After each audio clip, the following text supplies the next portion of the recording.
Hello, hello, hello, and welcome to Laura's Creative Pages and Cards, where I'm sharing with you today Laura's Take Charge Thursday.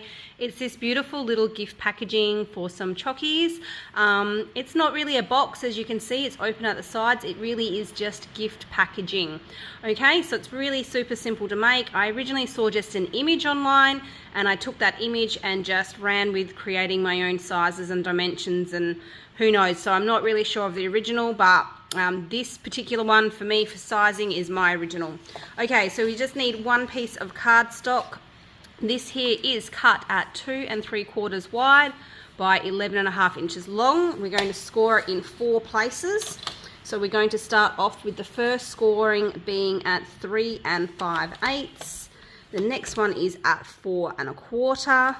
Then we're going to move along to 7 7/8. And then the last one is at 8 1/2. Okay, and so the dimensions here is 3 5/8 and then a 5/8 and then 3 5/8 and a 5/8.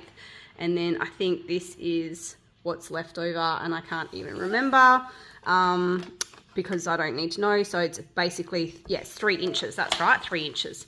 Okay, so that is all we need to do in regards to scoring. Then we just need to bend at every single score line. Probably could be using a boning tool here, but I'm just going to use my nail today just because it's just gift packaging and it doesn't need to be, it's not going to be adhering together to make a box or anything, so it's not vital. Okay, so it's got the 4 lines and it simply just comes over like so. Okay, it's that simple. Okay, and now what we're going to do is bring in the DSP. Okay, and I'm going to show you how to cut that DSP. So I'm just going to swap my cutting blade.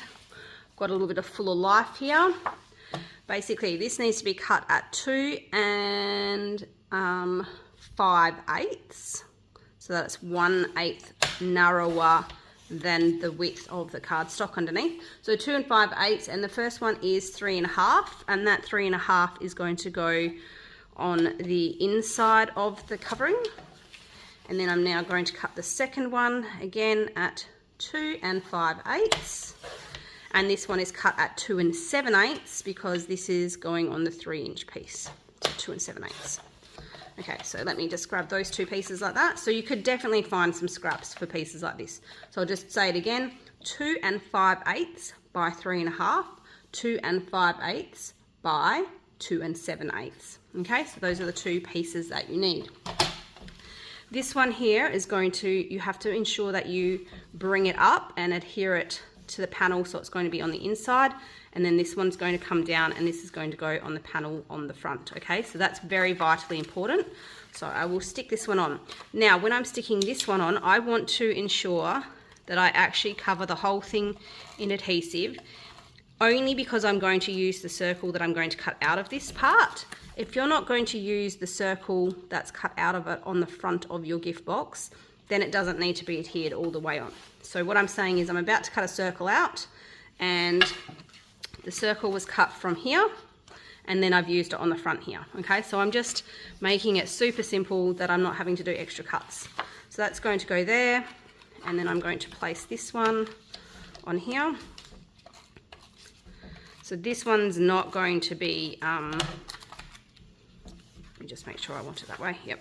This one's not going to have any cutouts of it, so it doesn't need to be adhered the entire front panel. Okay, so there we go. So that's that there. So then I'm going to get my die cut, my circle die cut, and you want this no bigger than 2 1/4 inches in size for the circle. You could probably get away with 2, but 2 1/4 is definitely the largest you can go. And then basically you want this to sit about 1/2 inch from the top. Okay, I'm just going to eyeball it. You could probably just measure it and give it a really small mark, but honestly you just want that about 1/2 inch, and then just bring it into your machine to cut it. Okay, so just make sure it's centered. You could, you know, tape it there if you're a little bit concerned it's going to move, and just crank it through forward and back. fantastic. Okay, so there we go. There's the circle taken out. And then, like I said, I'm going to just simply use that circle here on the front as well, which is so fun because it's all that wonderful colouring. So this here is from the Spotlight on Nature die cuts. They are so versatile. I've used them so many times. Okay, now what we're going to do is bring this back into our scoring position, and I'm going to line up at 1.5 inches, and I'm just going to score across that area there at 1.5, and then just make sure it bends. Okay, so that is going to now be glued down. So I'm just going to get a little bit of glue and just run it in that area. So can you see that? And then what I'm going to do is ensure that when I stick it down, that I'm getting a beautiful 90-degree angle here at the bottom,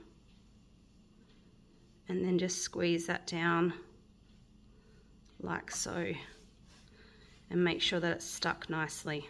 So it should glue just underneath the score line up here, okay? And then I'm just going to leave that to dry for a second. So I'll just leave that there. It's better if it's, you know, well dried before I attempt to put a little chocky in there. Okay, and then I'm just going to stick my pin in. I don't want this to dry out. So, of course, it always is more difficult when you're on camera, isn't it? All right, so that's stuck there. Then I'm going to bring this in here. I'm going to make sure that it's nice and symmetrical. I could probably give it a little bit of a different look and actually make it go up and down, but no, I'm going to stick with it being the same ombre. Just a bit of Memento ink and a sentiment. So enjoy the day, or enjoy today. And I just think this is perfect if you're just giving somebody a little gift just for no other reason than you just love them. Doesn't have to be for anything. It could be, like I said, it could be on the table for a dinner party if you've got people coming over. Lots of people are saying it's going to be brilliant for their retreats, things like that. Okay, so that's going to go there. And what I'm going to do now is bring in my hole punch and just punch it in the center. You could measure the center or you can eyeball it. Doesn't matter, whichever you feel most comfortable. Okay, so now I've got a hole there. Then I need my twine. So you could use twine, you could use really thin ribbon, whatever you prefer. And basically what I'm going to do is, because it is twine, I've found what I'm just doing is just tying the tiniest knot right at the end. That way if it starts to fray, it'll stop where the knot is. Okay, so I've just been doing that. But everyone has their own individual ways of doing things. So if this is not comfortable for you, then that's fine. Then I'm just going to pop it through that hole there. This is to get the measurement, because every time the measurement could be slightly different. So I just prefer to go off of, you know, lining up. So then I'm going to bring it around, bring it back to here, make sure I've got the same amount of length there, enough to tie a bow, cut it off, pop my little knot in there. And you know, this is actually almost complete now. That's how easy it is. It's fantastic. Just going to trim that down a bit. Okay. Right, so I'm going to bring that down and just ensure that these two pieces are roughly the same length, which they are, so that's fantastic. I'm going to make sure that this is lined up in the center. Then I'm going to bring in some adhesive. So I've just got some foam tape here, and I'm going to adhere that tape over the twine to hold it in place. And where I'm sticking this, I'm making sure it's going to fall underneath that circle. Okay, so just if you're eyeballing it like me, just make sure you're not doing it too big so that the circle would go on the outside of it. And then just pull that off and bring in that sentiment into the center of the front. And that's it. It's done. It's finished. How quick was that? That was so quick for such a cute little thing. So yeah, so this should be well adhered now. So then I'll just sample to make sure I've done it correct, which I'm fairly sure I have. And so just 2 little chocky bars, and I can just slide that in there, slide that in there. Perfect. Bring that down. This is now adhered, so this is not going anywhere. Bring it back around, stick it through the hole, and then tie a bow. And that little treat packaging is finished. So you can see it's a beautifully simple concept. Looks amazing when it's finished and doesn't take too much work. You could definitely make a little production line and have them cranked out in no time at all. And they look beautiful in all the different colours. So I hope you enjoy that. I hope you go ahead and make it and let me know if you really like that idea. Thanks so much for joining me. Bye.